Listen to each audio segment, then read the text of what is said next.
Okay, let's start.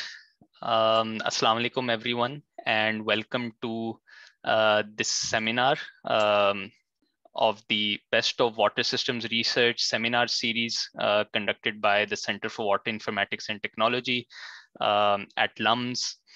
So before I introduce the speaker, I would like to talk a little bit about the seminar series. So the Best for Water Systems Research, as the title suggests, it celebrates distinguished works in water systems research and aims to highlight people who have applied quantitative data-driven methods, system thinkings, have earned recognition via peer-reviewed research in top journals. And we aim this towards researchers, practitioners, and technical experts in water-related areas. So this is the third talk of the seminar series, and we have also an interesting, an excellent line of speakers for the future as well.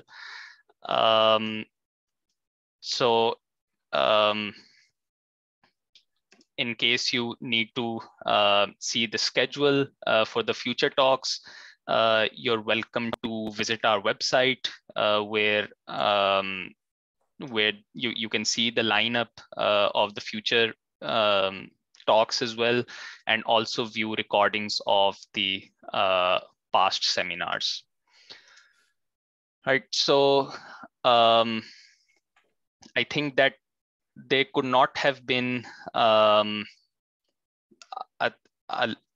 seminar series celebrating distinguished works in water system research that would leave out Professor Ariel Dinar, who is our speaker today, who is a highly accomplished individual in water economics and policy. He is a distinguished professor of environmental economics and policy at University of California, Riverside, and he is a world-renowned water economist.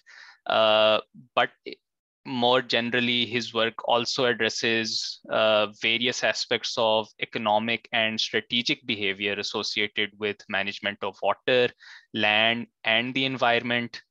After his PhD, he spent 15 years in the World Bank working on water and climate change economics and policy. He has also founded the Water Science and Policy Center, which he directed until 2014. And he has published over 200 publications in peer-reviewed journals, policy outlets, and book chapters. At the center, we regularly follow his books on water economics related problems, policy related problems.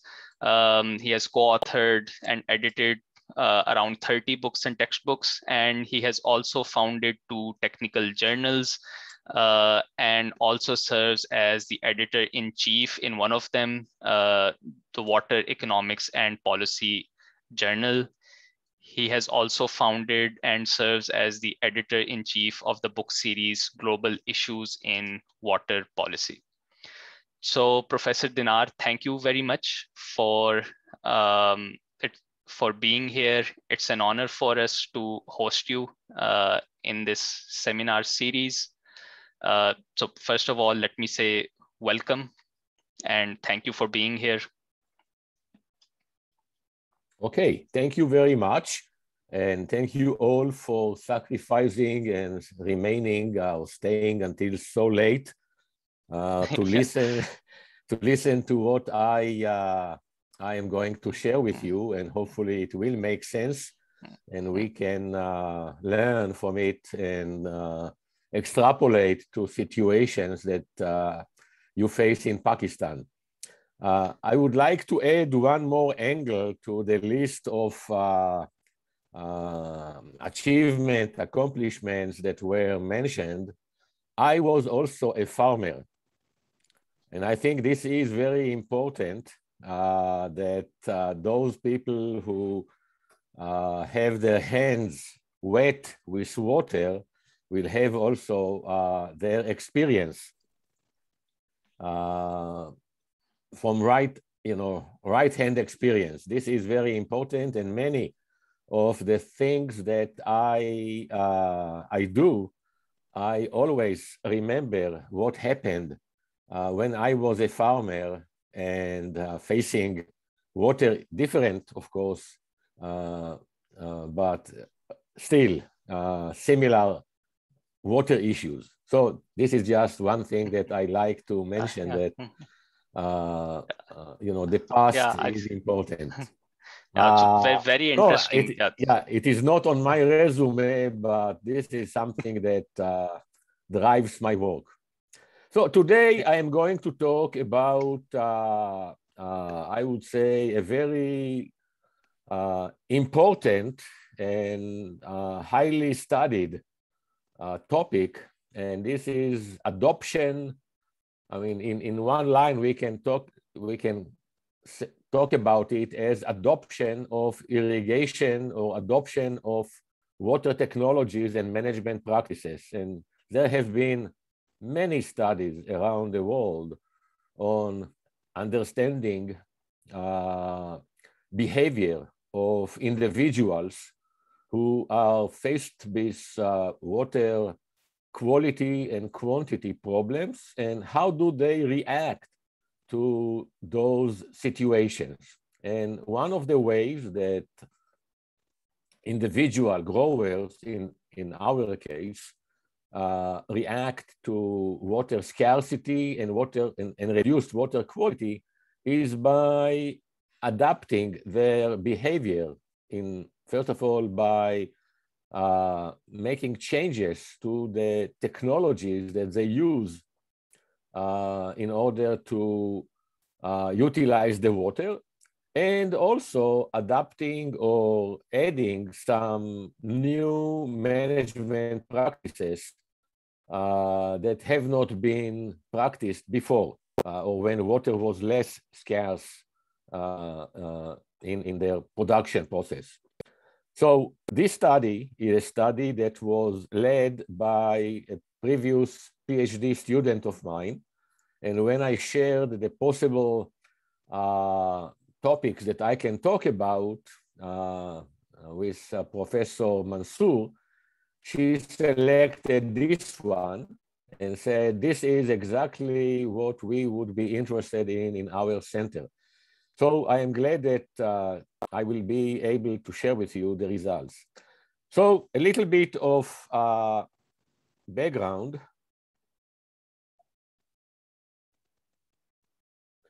So first of all, I would like to make, when I prepared myself for the talk today, I ran into two interesting cases. One is a recently published book just about 2 weeks ago, a book that is titled Water Scarcity Threats to National Food Security of Pakistan, Issues, Implications, and Way Forward. I will share my slides with Professor Mansour so she can make it also available, so you can open it. I don't want to waste time now on opening it. And you can see what that book contains, and you will see that some of the responses to water scarcity are also adoption of different types of behavior vis-a-vis water. But this is just, hot of the press, and I thought that this would be of interest to you. Second is the, again, recent situation in California. So California, maybe not like Pakistan, or maybe like Pakistan, faces uncertainty in terms of water availability. And our work that will be presented today is also the result of such uncertainty. And I will elaborate a little bit on that. This year, California is facing another threat of very high and bad drought situation.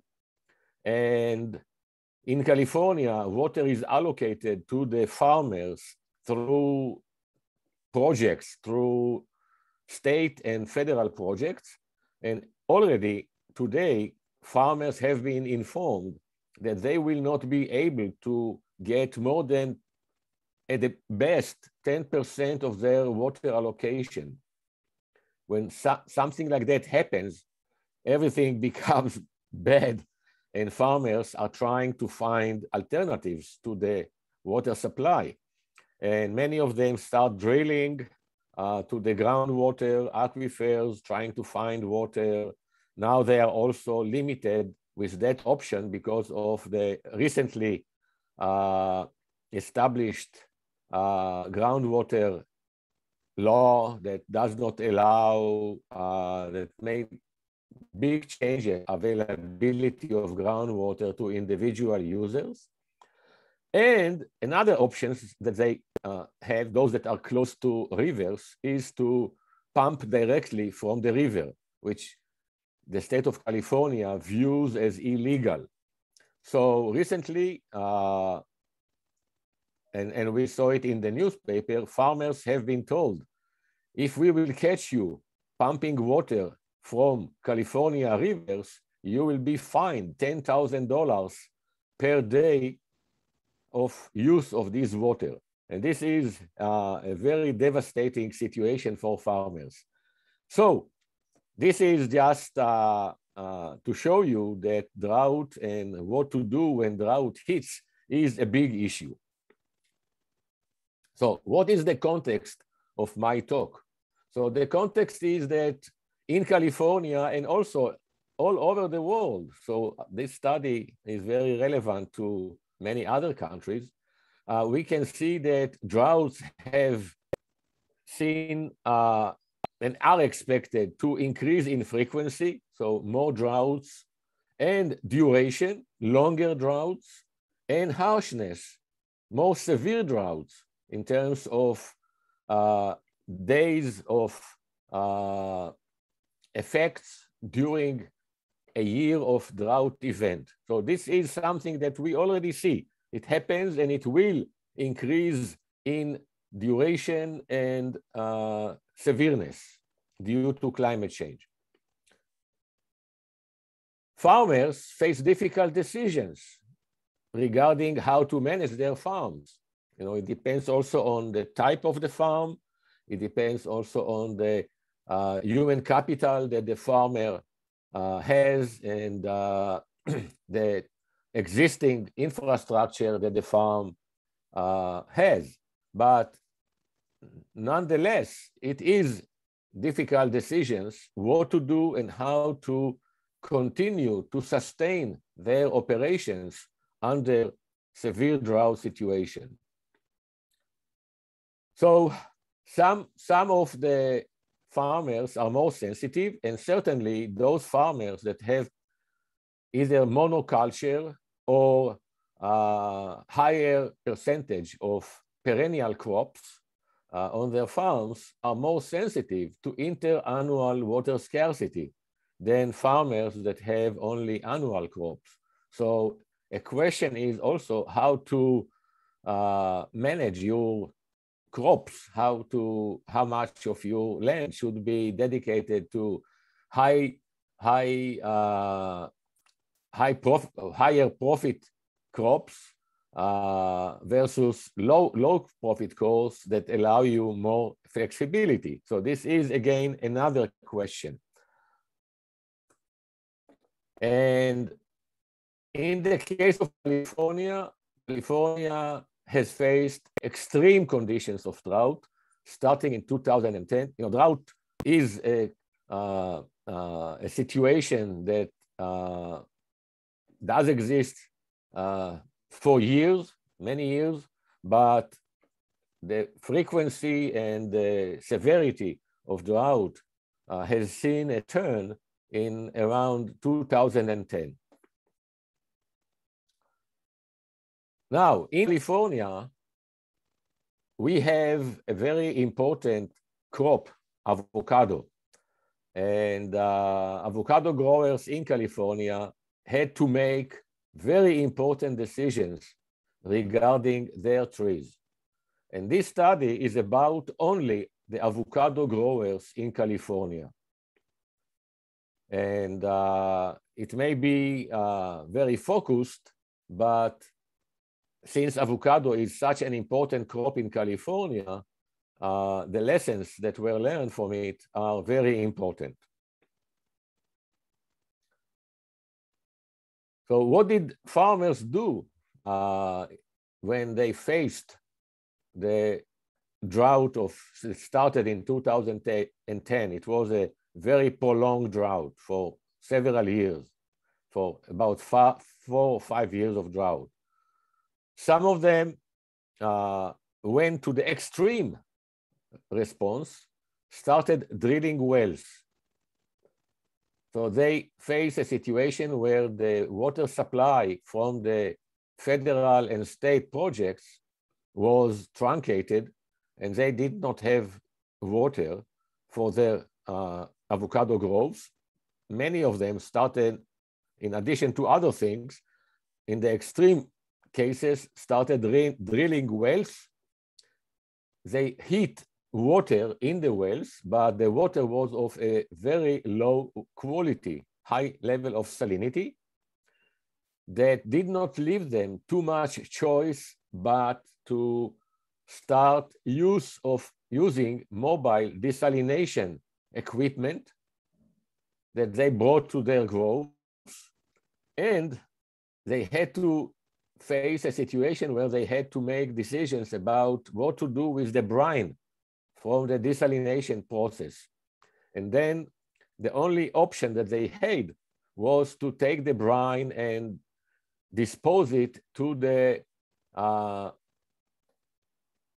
streams or wadis that are next to their groves, making additional pollution of the groundwater. And this was an unacceptable situation. And of course, the EPA of the state had to step in and again start policing and limiting their use of that water and desalination. So it's a big issue that we wanted to study. So let's move now and see what happened with the California avocado growers in California. So avocado is very important in California. It is grown on about 52,000 acres. Acre is about 2.5 hectares. So you can immediately convert it to units that you are familiar with. There are about 5,000 growers that operate avocado groves. That industry produces, on average, about $400 million in profit, not in revenue, in profit, about $7,500 per acre, which is a very significant operation. So this avocado is an important crop to California and certainly to the growers. Most of the growers have only avocado. Some of them are also part-time farmers, and some of them have avocado and some other crops. And in the study, we will also learn what happened to different farmers who are more or less in avocado or avocado with other crops. So what are the issues that are faced by avocado growers? First of all, limited availability of water. And as you will see, avocado groves in California are limited to a certain geographical location because of the climate that they need. So we will see immediately the map. Another problem facing avocado growers is the water quality. Avocado is very sensitive to salinity, and high levels or above normal levels of salinity create immediately negative effects on yield and performance of the grove. And then, not less important, water cost is an important and negatively affecting parameter on the profit. And avocado growers pay high prices for water because of their location. So they are not close to the projects, and therefore the cost of water to avocado growers is relatively higher. All of that leads avocado growers to be faced with the situation to make decisions about what to do and how to use water on their groves. So what has been observed about the responses of avocado growers to water scarcity and water quality deteriorations? So farmers in different locations and of different types of avocado operations. There are different types of avocado operations, either family operated or cooperatives or corporations. So they have addressed water scarcity and deteriorated quality differently. What did they do? You know, what did we observe on how they responded to water scarcity? So first of all, they changed the irrigation technologies. So in many locations, avocado used to be irrigated by flood irrigation. So this, of course, is a less efficient way of using water. And when you face water scarcity, the first thing that you turn to is to change your irrigation technology.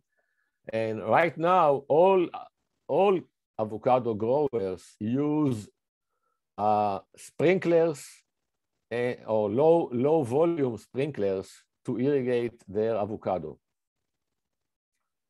Avocado growers also turn to modify their management practices, the way that they manage water and irrigation, how they monitor it, how they monitor the quality of the water, how do they combine between water and fertilizers, how do they mix the decisions on water and fertilizers. So increasing monitoring of wetness and salinity.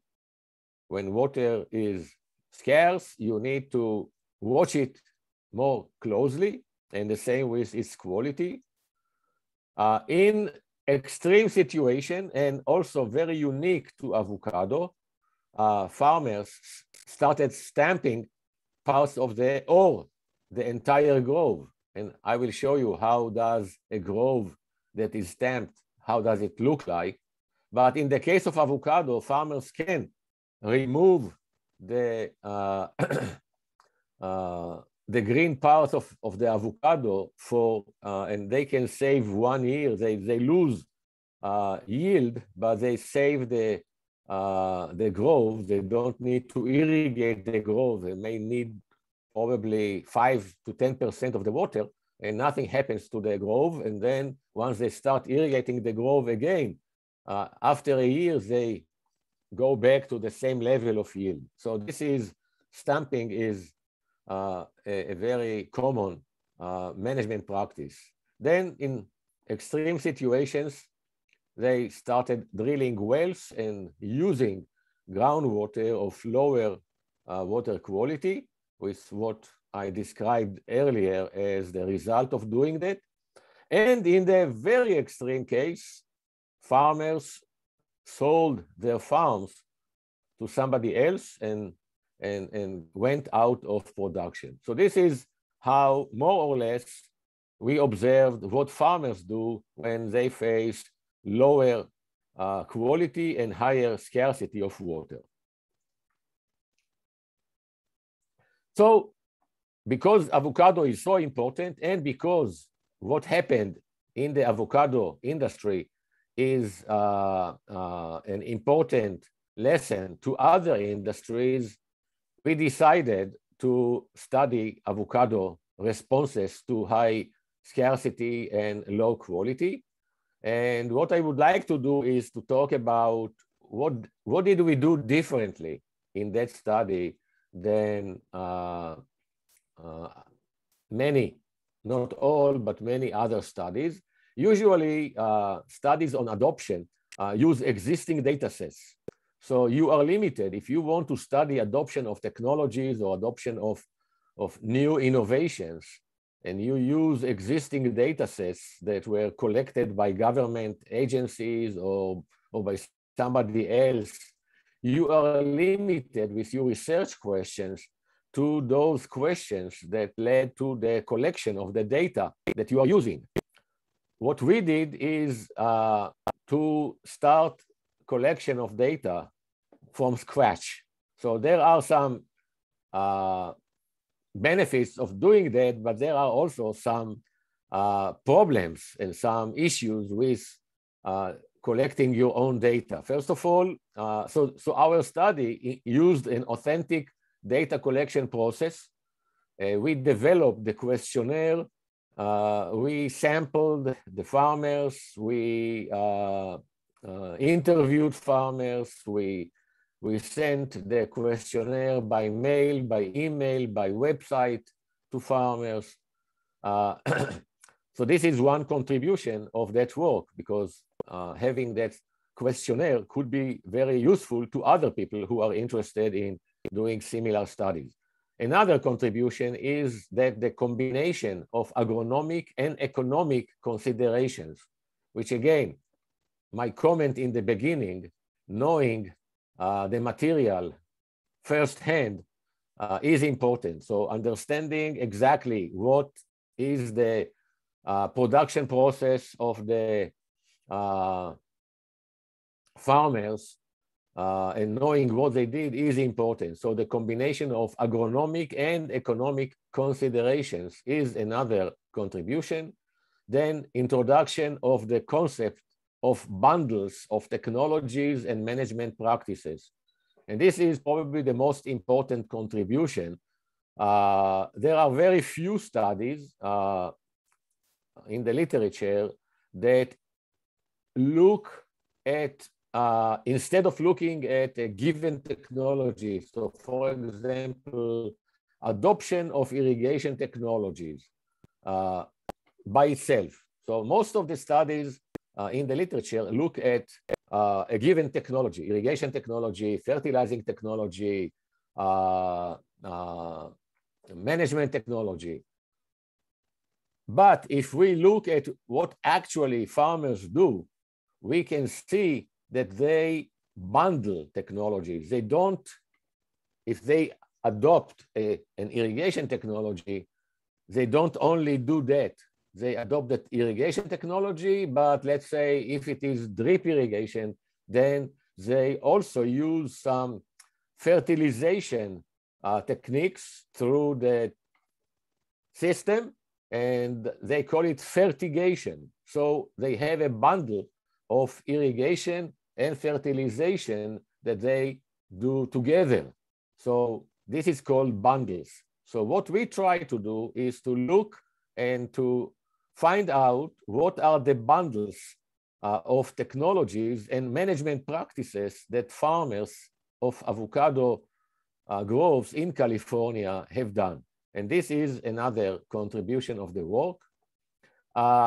We also, and this is probably less of a contribution unique to our study, because there are several studies that try to look at what were the information sources that farmers use in order to make decisions in adoption of new bundles of technologies and management practices. So we included that part of their decision process as well. What type of information they have used. And then having all of that, we estimated the likelihood of bundle adoption. And this was the list of the contribution. So the research question that we put was, what are the determinants of adoption for water technologies and management practices in avocado production? So we wanted to understand what dictates the adoption decisions by farmers. What are the variables that, if we know what their level is, we can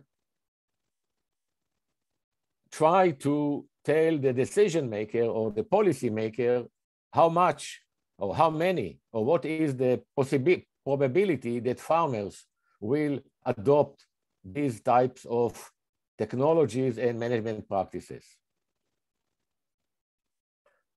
So I'm not going to go line by line, but again, I'm going to share. First of all, you have our paper. I made it available to the organizers, but I will also send the presentation, and you will have it also on the recording. So this is, let's call it the theoretical background to our work. So if we go back to the literature,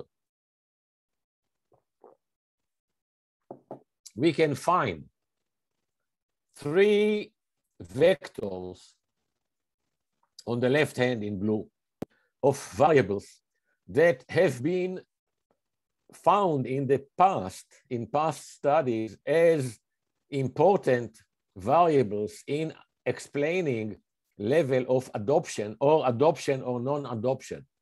And these are socioeconomic characteristics of the farm and the farmer, farmer characteristics, individual, what we call human capital characteristics, farm characteristics that include the farm type, different parameters or variables that explain where the farm is, what is the soil, water, topography, size, and location, and informational, the last one, informational variables that are important. So for example, very important variable is whether or not in the location or in the state or in the county, there are extension services that provide information to the farmers or not. If the farmers have to make decisions based on only on what they can get, no help from additional information provided either by the state or by the public agency or by private, even for pay. So this is important factor, or whether or not farmers use other farmers to make decisions and to learn from their experiences, if they meet, if they exchange information. So these are all the variables, and again, not all the variables, but the important variables that we used. And here we have also the hypothesis that we prepared for testing with the empirical work. So aging, complexity of the irrigation system in the farm, availability of extension services or not. So these are important variables, and they featured in our economic analysis. What was the methodology that we used? We identified the irrigation management methods used by the growers, by the individual growers, by asking them to answer questions or asking them to respond to questions if we did not reach them in person. Second step was to show that growers actually bundle. They don't use one, they use more than one either irrigation management method, which is a combination of the technology and the management practice. So farmers tend to bundle and use a group of technologies or a group of technologies and management practices. And then to identify and quantify the effects of socioeconomic factors, farm characteristics, and information sources on the adoption of those bundled technologies and management practices. So this is basically a very simple process. We faced, of course, many challenges, mainly in the data collection part, but the methodology was relatively simple. So here is the process. We first of all developed a survey, and that survey was very challenging. And not only the development of the survey, but the testing of the survey, and then the administration of the survey. So we developed the survey. We tested the survey in the field with a small group of farmers, what we call a pre-test, using some friendly farmers that we knew that are going to collaborate with us. We've got feedback from the farmers in that stage, and we revised the survey, and we started emailing it to growers. But not only emailing it, we got the emails of all the growers in the sample that we, and then we sampled and sent it to them. We got it from the Avocado Commission, California Avocado Commission, that was part of our. Unfortunately, we did not get enough response.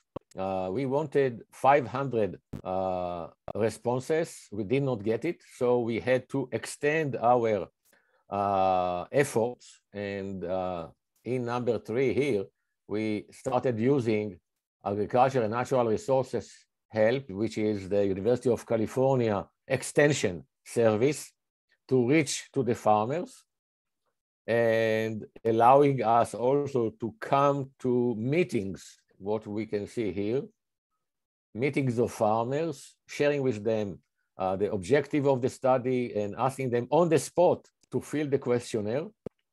And then we also use some websites, and also we bribed the farmers, but promising them a book on California water that if they will fill the questionnaire and send it to us, they will get that book that at that time, 2014, 2015, was a new book, and they liked the idea.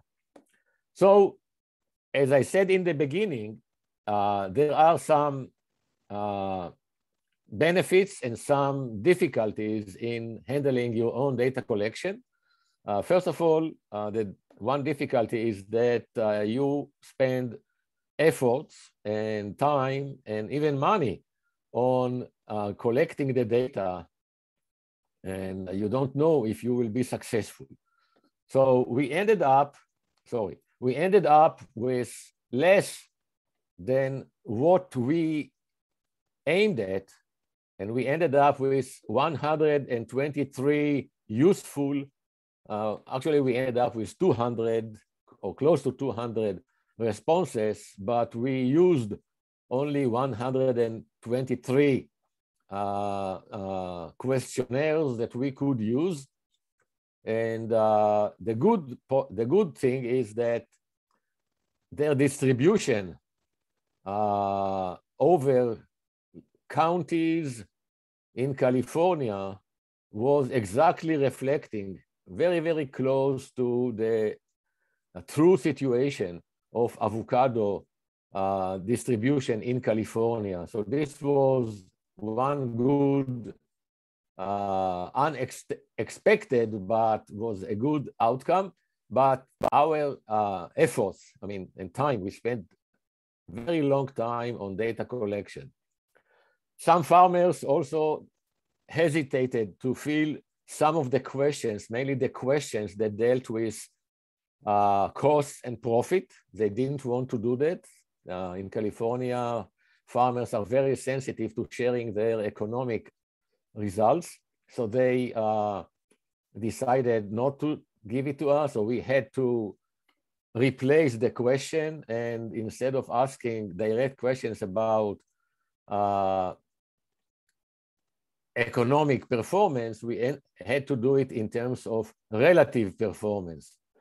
So this is, again, something that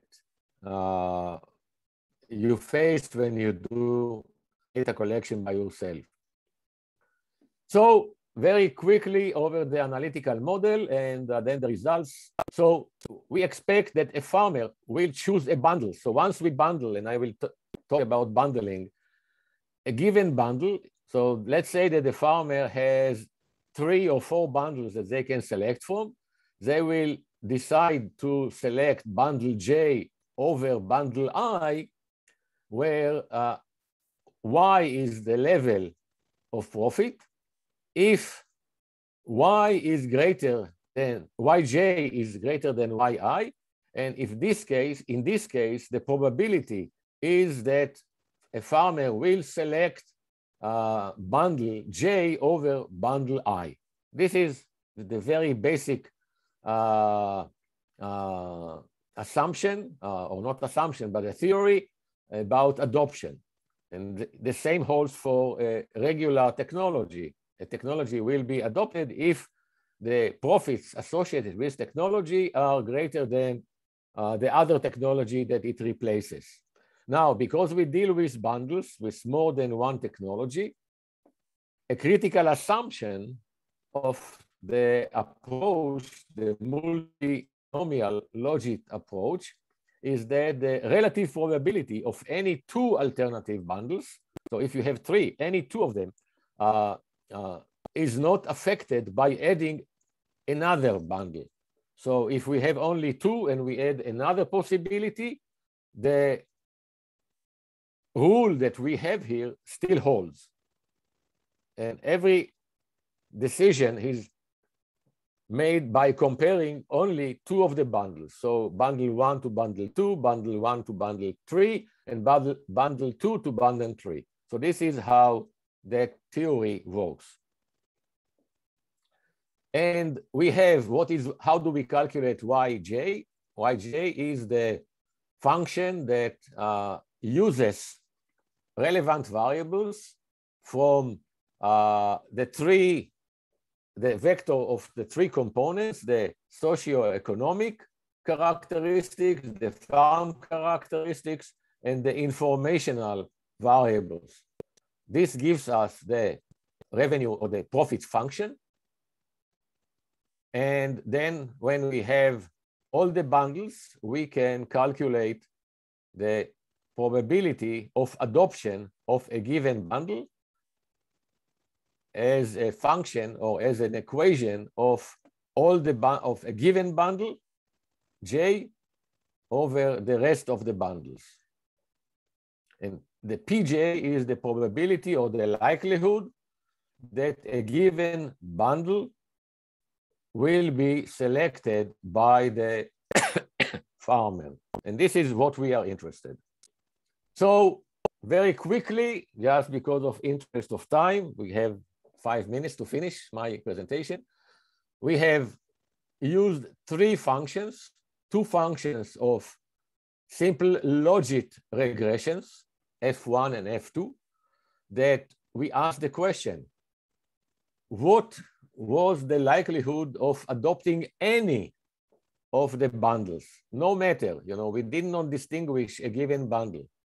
And so F1 was one functional form that is listed here with all the variables that we used: grow crop, different other crops other than avocado, avocado, the area of the avocado, how big it is, if it is big or small, the cost of irrigation water, the owner's age, the education of the owner, the percent income from avocado, and then whether or not cooperative extension was used.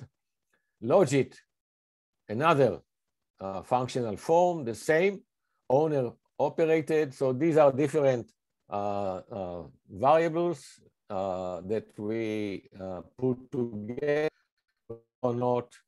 There is a county effect or location effect, and then some similar variables that we used in function F1. So F2 is a different variation of F1. And then we used another functional form, which is a multinomial logit regression, where we, instead of looking at any possible technology or management practice, we try to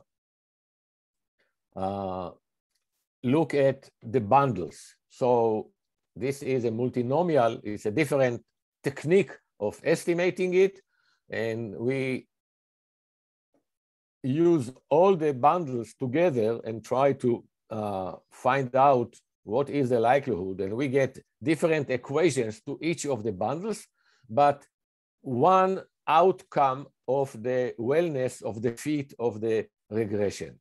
So you will see very quickly also the results of those three types of functions. So here is where avocado, and I am not going to talk about the numbers, I'm just going to describe where the avocado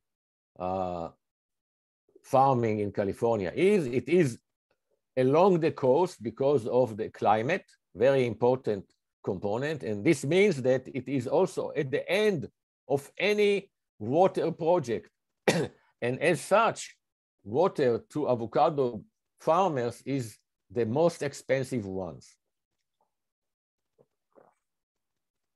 So our avocado groves in California are along the coast, the Pacific coast, and all of them are in Southern California due to, again, the climate.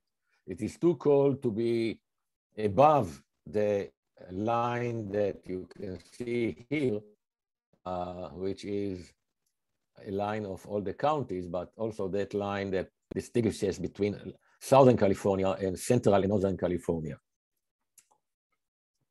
This is how a stamped avocado grove look like when farmers don't have any other choice but to cut their trees. It doesn't mean that the grove dies, but it means that farmers can save water. And when they face better situation vis-a-vis water, they can start irrigating, and then a year later, they start getting the fruit. And so they minimize their losses.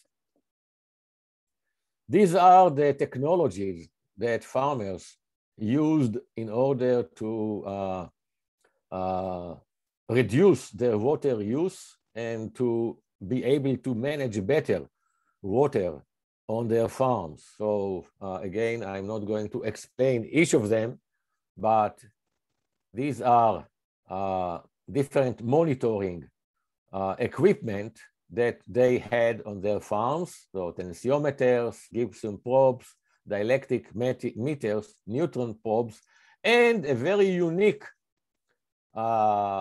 information on water, on precipitation and weather conditions in the area or in the neighborhood of the farm. It's called CIMIS. This is a free service by the state of California to all citizens of California, and farmers benefit from it, also gardeners and planners, but farmers benefit from it a lot, and they can have access to the closest CIMIS station and use the data to make decisions about irrigation. So CIMIS, or use of CIMIS, is an important variable in managing water scarcity. so we listed we identified 27 technologies and management practices from the questionnaire that we distributed, and they are listed here on the right-hand side, and they include, in addition to monitoring directly the water and the effect of water quality on the tree, also monitoring through sending samples to laboratories to check the content of the wetness in the soil and the content of the salinity in the leaves, and several other monitoring practices that farmers have or have not used in order to manage their groves.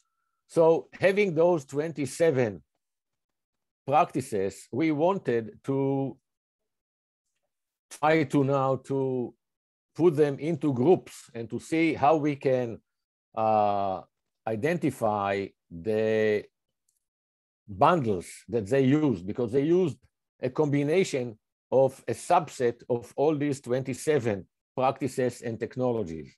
So we use the Kohonen Self-organizing Maps, KSOM, which tells us what is the best way to group those 27 practices. So we do it here. So we ran a multiple correspondence analysis, MCA, that tells us what would be the best way to group it's like a very simple analysis of trying to reduce the level of variable correlation in a regression, except that here we have only yes or no, except then, and then in the intercorrelation analysis that we do, we have also a continuous level of their value. So this is a multiple correspondence analysis that deals with variables that are either yes or no. And this is how we ended up deciding on 3 bundles. And these are the 3 bundles. First of all, bundle 0, farmers that, and there are farmers that have not adopted anything from the list. They continued with their old way of doing business. And then bundle number 1, bundle number 2, and bundle number 3.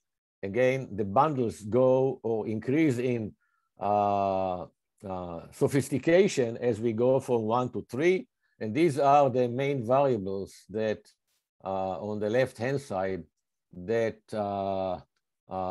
were included in each of the bundles. So you can see that this is a combination of different technologies and management practices that are listed here. So again, I will not talk about the details of the descriptive statistics of the variable, but if we look at the distribution of the bundles, we can see that 16% of the farmers in our sample did not adopt any of the bundles. 12% adopted bundle number 1, about 35% adopted number 2, and similarly number 3. So we have a distribution of the farmers' adoption of those bundles. This is the explanatory variables, the descriptive statistics of all the variables that were included in the analysis. And here are the results. Again, I'm not going to, this is just to share with you the quality of the results. So we have expected behavior in terms of sign of the variables and many of the variables that we included were also significant. So this is the two F1 and F2 logit models of any of the technologies. We didn't pay attention what they adopted, but if they adopted. And then the multinomial is that gives us three equations for each bundle. So bundle 1, where bundle 0 is the benchmark, bundle 1, bundle 2, and bundle 3. And we have also, for that system of equation, we have a good results in terms of the fitness of the results. And we were able to explain about 40% of the variation by using that model, which is not bad for this kind of analysis. What are the main results? We found that regional climates and water conditions do matter. So we saw differences among the different counties in California, or counties or regional climates and water conditions in each of the counties. We found that regions facing harsher climate conditions or higher levels of scarcity would lead growers in these regions to be more likely adopters of water efficient technologies.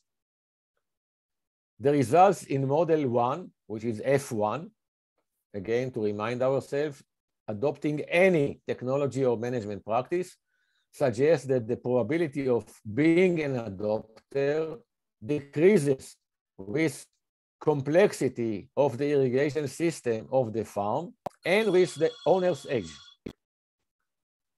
The probability of choosing to adopt water efficient technologies and management practices increase with the share of income from Avocado and with cooperative extension support. So if I am only growing avocado, I will probably be more likely. And again, this is trivial, but this is important that we were able to verify it. Extension is important. And again, age is also an important explanatory variable. Interestingly, we found that owner's age decreased the probability of using bundle 2 and bundle 3, which are more sophisticated than bundle number 1. Again, suggesting that as we get older, we are less likely adopters of new technologies. And again, this is following the literature. So the conclusions are important, and I would like just to briefly talk about them. First of all, cooperative extension or extension is an important, also the variable was a very strong variable in the analysis, and therefore it is recommended that the state or the government invests in extension. So this is a very important conclusion. Second conclusion that is also important, the second bullet, is that when facing water scarcity, if avocado is an important source of farm income, a grower is more likely to adopt water management practices to sustain profitable production. So the idea is that services to the farms should distinguish between farms that are main source of income for avocado, or avocado is only a part of the farm income. And another set of important set of conclusion is that farmers will need more flexibility in their approach to water management. If they are not having flexibility, they probably will face difficulties in adopting to the water scarcity situation, and providing them with more flexibility can be through an appropriate policy. And when we come to policies, it is important to distinguish between what we call quilt policy, a policy that will be flexible with the region, or different policies for different regions, compared to one rigid policy that will cover the entire state. So these are the conclusions. I just want to talk about two caveats: the sample size and the possible bias from the farmers that we saw that also is the result of a small, relatively small sample, also representative sample, but small sample. And if we could have a larger number of observations, this could be performed. We wanted 10% of the number of growers, but we got about 3% only, which is acceptable, but has some difficulties. So this is it. And if I don't want to talk about policy implications, I want to leave a couple of minutes for questions. If you are not feeling well, please calm and eat avocados.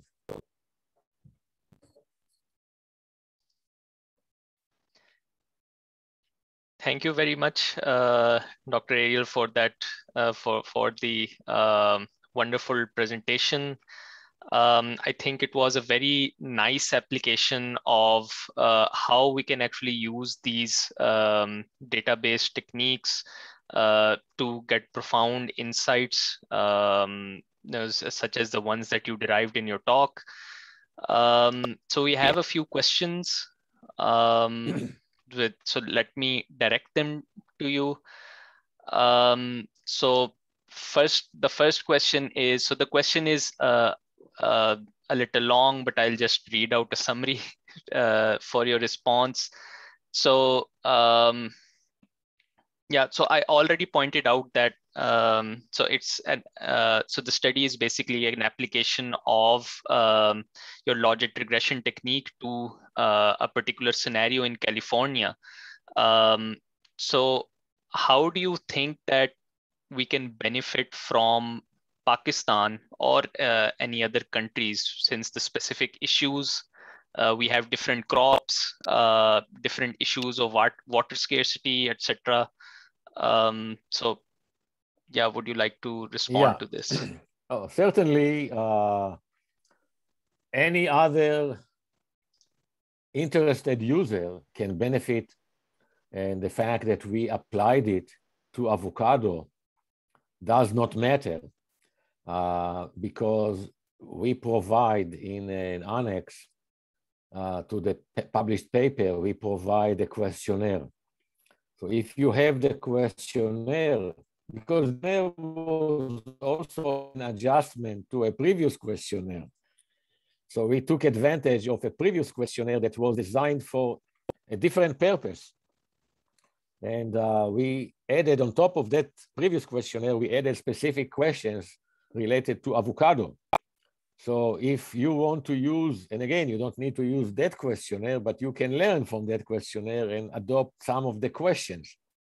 So again, if I will send, if you will send me an email, I will send you back both the presentation and the paper that has the annex with the questionnaire, and anyone can use that questionnaire and as a basis for departure and adjustment, modification to their own specific research question. Thank you very much. I'll surely send you the email and share the recording and other media with the audience as well. So moving on to the next question. So a colleague is asking if, so can avocado growers plant other conducive fruits to balance out water quality and revenue? Because that would also have an effect on the adoption strategies that your model assumes is available to the farmers. So can you repeat the first part of the question? Can avocado growers? Yeah, so can they plant other conducive fruits or crops to balance out the water quality and revenue? Yeah. So if I understood the question correctly, for example, if a farm has avocado and other crops that are less sensitive to water quality, then they can use that water on the other crops. If this was the question?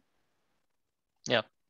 Okay. I But the suppose. problem is that, at least in the case of California, and at least in the case of those regions that we sampled, the question is not only the water quality, and the water quality was the water quality of the alternative sources, of the drilling, not of the supply. The problem was that water supply ended. They did not have water from the relatively good quality of the state and federal projects. So actually they saw almost zero water. In avocado, if you don't irrigate it on time, you are going to see immediately that all the leaves are falling and all the devastating effects. So the problem is, the main problem is the quantity of the water. And then if you have other crops, it will not help you. You cannot give the water to the other crop. You will prefer giving the water to avocado because this is a perennial crop. And then when they started drilling and reaching the aquifer with very low quality, very high salinity, then they realized that they need to do something, and then they started purchasing for tens of thousands of dollars mobile desalination equipment to improve the water quality, which made the water cost so high that it made the profitability of avocado questionable. So this is the answer. Okay, thank you. So I have a time for one last question. It's a short question. So But I forgot to mention one more thing that I had in my policy summary that I decided not to show just for interest of time. But so to continue answering that question, in many cases, and especially in California, and especially for those regions that were part of the study, the avocado locations are next to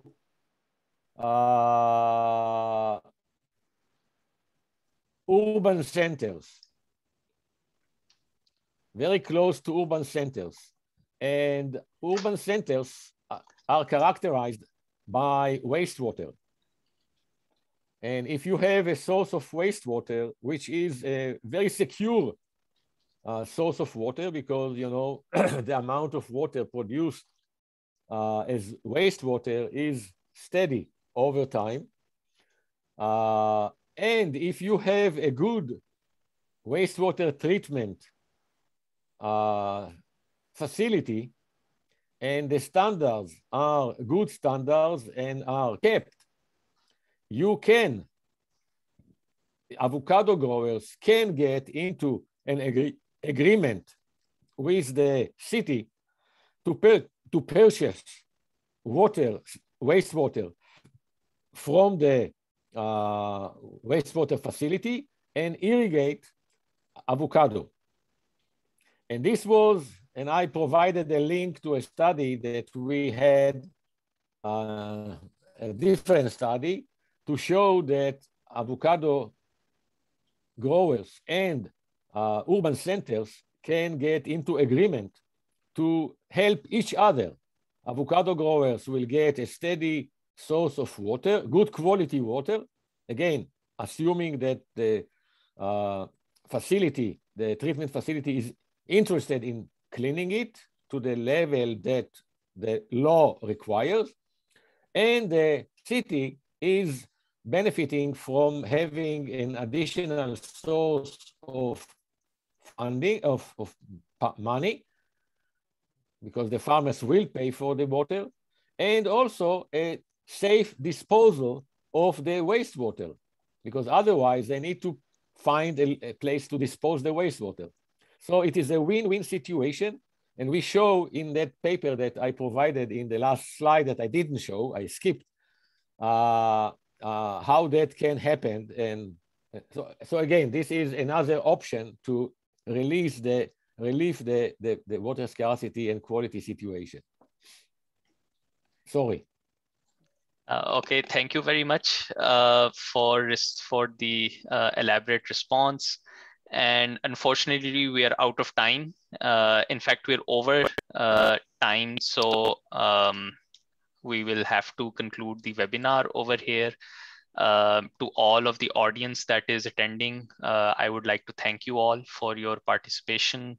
The recording will be up on the website in a couple of days along with the media. And if there are any questions regarding the material presented in the webinar, please feel free to reach out, and we look forward to your participation in the rest of the talks as well. Thank you everyone for listening and being patient, and enjoy your dinner. Okay, so with this, we will sign off. So goodbye, take care, and Allah Hafiz.